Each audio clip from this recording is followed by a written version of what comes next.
I'm joining the Republican Party. Biggest felon in the U.S. history.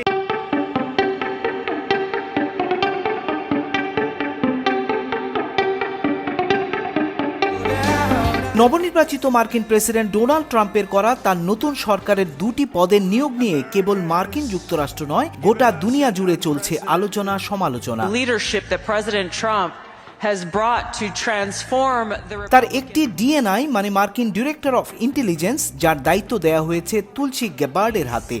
that I'm proud to stand here with you today, President Trump. অন্যদিকে FBI এর দায়িত্ব পেয়েছেন কাশ প্যাটেল। ফলে বলা যায় গোটা মার্কিন দুনিয়ার গোয়েন্দা দফতরের দায়িত্ব এখন তুলসী আর কাশের কাছে।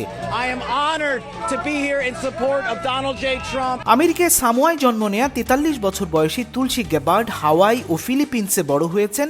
ইরাক যুদ্ধে তিনি ছিলেন সম্মুখ সমরে। Our country and serving the people. Director of intelligence হিসেবে তুলসী সিআইএ, এফবিআই সহ মার্কিন যুক্তরাষ্ট্রের 18টি প্রভাবশালী গোয়েন্দা সংস্থার প্রধান রূপে অধিষ্ঠিত হবেন, যার হাতে থাকবে $70 বিলিয়ন খরচের ক্ষমতা। মার্কিন সংবাদ মাধ্যম ব্লুমবার্গের এক প্রতিবেদনে বলা হয়েছে, তুলসী গ্যাবার্ডের মাধ্যমে ট্রাম্প মার্কিন গোয়েন্দা সংস্থাগুলোর উপর নিয়ন্ত্রণ ও সংবেদনশীল গোয়েন্দা উপকরণ পরিচালনার ক্ষেত্রে আরও নির্বাহী ক্ষমতা প্রয়োগ করতে পারেন।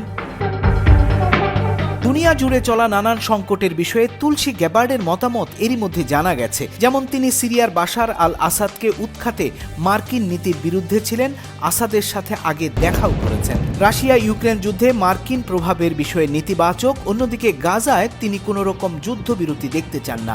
তুলসীর বিরুদ্ধে অভিযোগ, তিনি রাশিয়ার প্রচারণা প্রতিধ্বনিত করেছেন। ডেমোক্রেটদের বড় অভিযোগ, ডোনাল্ড ট্রাম্প দেশটির গোয়েন্দা সংস্থা চালানোর অভিজ্ঞতা নেই এমন একজন তুলসীর হাতে তুলে দিয়েছেন দেশটির সব গোয়েন্দা বিভাগের দায়িত্ব। ফলে সিনেট অনুমোদন কমিটির শুনানিতে তুলসীর পদটি সমালোচিত হবার সম্ভাবনা রয়েছে। মার্কিন সরকারের ইতিহাসে তুলসী প্রথম হিন্দু ধর্মাবলম্বী যিনি এত বড় কোনো পদে নিয়োগ পেলেন। তুলসীকে নিয়ে সমালোচনা আছে তার ইসকন ঘনিষ্ঠতাকে ঘিরে। 2019 সালে দ্য ইন্টারসেপ্ট সংবাদের কথা তুলে এনে আল জাজিরা জানিয়েছে, তুলসী গ্যাবার্ডের হাউস নির্বাচনী প্রচারণার সময় ভারতের প্রধানমন্ত্রী নরেন্দ্র মোদীর দল ভারতীয় জনতা পার্টির 100 জন ব্যক্তির কাছে অনুদান পেয়েছিল। তবে বিশ্লেষকদের মতে তুলসী গ্যাবার্ড যে মতাবলম্বী বা যে ধর্মাবলম্বী হন না কেন, তা মার্কিন বিদেশ নীতির কোনো পরিবর্তন নির্দেশ করবে না। পরিবর্তনের সম্ভাবনা মূলত ইউক্রেন, ইরান, ইসরায়েল এবং চীন সম্পর্কিত প্রশাসনিক নীতির উপর নির্ভরশীল হবে। অন্যদিকে কাশ প্যাটেলকে ট্রাম্প দিয়েছেন এফবিআই এর গুরু দায়িত্ব। দেশটিতে এফবিআই এর 35,000 কর্মী ও 56টি অফিসের নিয়ন্ত্রণ যাবে কাশের হাতে। ভারতীয় বংশোদ্ভূত কাশ প্যাটেলকে একজন কট্টর ট্রাম্প সমর্থক বলে অভিহিত করেছে মার্কিন সংবাদ মাধ্যম ব্লুমবার্গ। সংবাদ সংস্থাটি জানাচ্ছে, 2016 সালের নির্বাচনে ট্রাম্প রাশিয়ার সাথে ষড়যন্ত্র করেছিলেন কিনা তার তদন্তের জবাবে রিপাবলিকান প্রচেষ্টার একটি গুরুত্বপূর্ণ ভূমিকা পালন করেছেন কাশ।